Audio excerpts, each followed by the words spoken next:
चतुर्थी की पूजन में जो आप आखा दाना रखते हो, गेहूँ वगैरह कुछ भी जो भी रखते हो, उसकी बड़ी महत्वता होती है महाराज। यहाँ तक कहा गया है, चतुर्थी की कथा तो आप लोग पढ़ते होंगे, जो लोग पढ़ते हैं उनको मालूम होगा। चतुर्थी की कथा में लिखा है,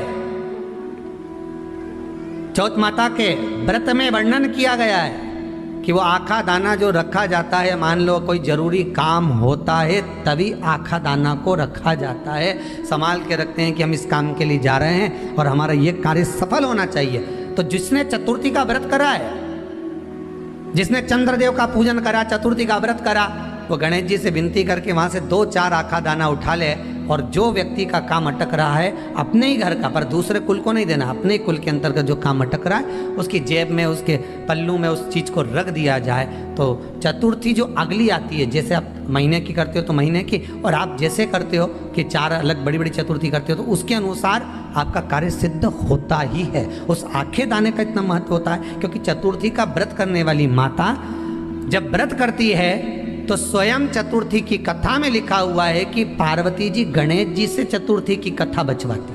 तो चतुर्थी की कथा जब होती है तो उसको स्वयं गणेश जी बाच रहे हैं। तो व्रत कौन सुन रही है? माता पार्वती। और आपने जो आखा दाना लिया वो गणेश जी के भाव से लिया, गणेश जी से निवेदन करके, विनय करके, प्रार्थना कर उसको प्राप्त किया। तो जिनकी यहाँ संपदा की कमी होती है, वैभव की कमी होती है, लक्ष्मी की कमी होती है, प्रतिष्ठा की कमी होती है, धन की कमी होती है, उसके लिए बुधवार के दिन अगर शंकर पर 1 लोटा पानी चढ़ाया जाता है तो जिन लड़कियों का विवाह नहीं हो रहा, जिन बच्चों का विवाह नहीं हो रहा, उन बच्चों के भी विवाह हो जाते हैं। हमारा वृद्धि से मतलब होता है जिस कन्या या वर का विवाह नहीं होता, 40 साल हो गए या 30 साल हो गए, या जब 28 के बाद में लड़का लड़की क्रॉस हो जाए कि 29 में, 30 में, 32 में, 34 में, 40 तक पहुंच गए और विवाह नहीं हो रहा है, तब बेलपत्री के जो पेड़ होता है, वृक्ष होता है, उस वृक्ष की जो डाली होती है, उस डाली के मनकों से जो माला बनती है, बाजार में भी मिल जाती है बेल की माला,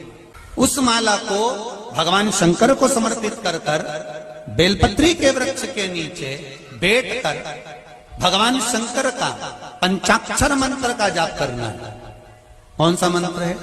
पंचाक्षर। पंचाक्षर मंत्र कल बताया था, नमः शिवाय। अगर रसोई घर से भोजन में तुलसी डलकर अगर ठाकुर जी के सामने वो थाली रखी तो ये पक्का है वो थाली ठाकुर जी नहीं जीमेंगे, क्योंकि उसमें तुलसी रखी हुई आई है। हाँ, जब ठाकुर जी के सामने थाली रखा गई और तुमने थाली रखने के बाद में मंदिर के सामने बैठ के फिर तुलसी डाली तो ठाकुर जी उसको स्वीकार कर लेते हैं। क्यों? क्योंकि 33 करोड़ देवी देवता एक जगह पर विराजमान हैं। जब हम थाली रखते हैं, प्रथम देव उस भाग को ग्रहण कर ले। जब तक तुलसी डालते हैं, प्रथम देव अपनी दृष्टि हटा लेते हैं। समय होता है, एक टाइम होता है, एक पल होता है, एक घड़ी होती है कि गणेश जी महाराज हमारे घर में आ गए। गणेश जी की सबसे पहली जो आरती हो, उस आरती के समय पर अगर धूप बत्ती जलाई जाए या गोबरी को जलाकर उसमें गूगल छोड़ी जाए और गूगल छोड़ने के बाद गणेश जी का नाम ध्रुम वर्ण कह दिया जाए तो गणेश जी को तुम्हारे घर की पूजा स्वीकार करना पड़ती है। बस वो समय हम जानते, हम तो बस उतना जानते हैं कि शिव महापुराण में लिखा और मुद्गल पुराण में लिखा, गणेश पुराण में लिखा, गणेश जी का एक नाम होता है ध्रुम वर्ण। क्या नाम है? ध्रुम वर्ण गणेश जी का एक नाम होता है। जब हम धूप जलाकर और धूप लगाने के बाद में गणेश जी की सबसे पहली आरती करने के पहले अगर हम सबसे पहली आरती गणेश जी की कर रहे हो, अपने घर में स्थापना कर रहे हो, बिठा रहे हो, और तुम चाहते हो कि गणेश जी मेरे घर में आके मेरी पूजा को स्वीकार करें और जो मांगू मेरा गणेश मुझे दे 10 दिन के अंदर, तो पहला नाम लेकर पुकार लेना ध्रुम वर्ण विनायक, बैठो, बस काम हो गया। वो फिर ही होकर आता। सुंदर जोड़ी थी शंकर और पार्वती की, सही है कि गलत है? कभी नहीं झगड़ते थे। इसलिए पृथ्वी पर ना तो लक्ष्मी जी के व्रत हैं, ना ब्रह्माणी के व्रत हैं, ना इंद्राणी के व्रत हैं। अगर पूरी पृथ्वी पर सबसे ज्यादा व्रत किसके हैं? माता पार्वती। तीज का व्रत किसका? पार्वती का। चतुर्थी का व्रत किसका? पार्वती का। चौथ का व्रत किसका? पार्वती का। छठ का व्रत किसका? पार्वती का। जितने व्रत है सब माता पार्वती। गणेश जी मैया को प्रसन्न करने के लिए अष्ट रूप में धारण करते हैं। 8 रूप भगवान गणेश जी ने धारण किए। एक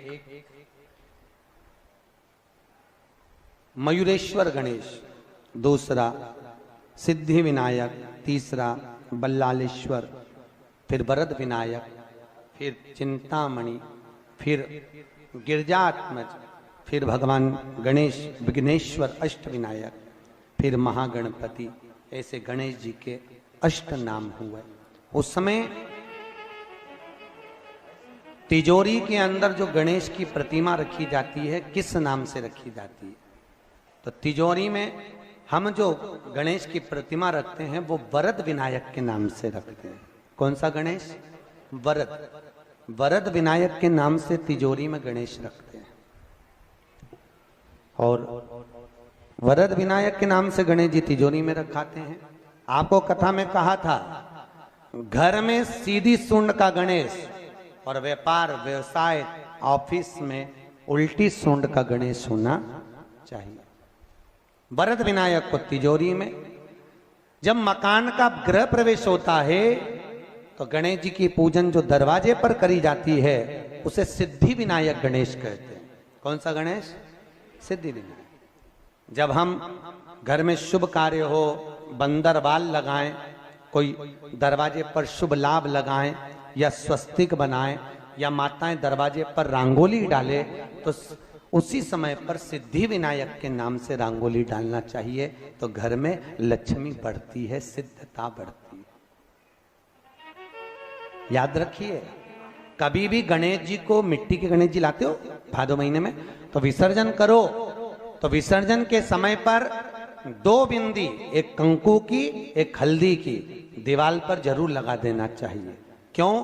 क्योंकि गणेश जी हमारे यहाँ आते हैं तो रिद्धि सिद्धि के साथ आते हैं, पर जब गणेश जी जाते हैं अगर हम बिंदी नहीं लगाते हैं तो गणेश जी अपनी रिद्धि सिद्धि को साथ में लेकर चले जाते हैं।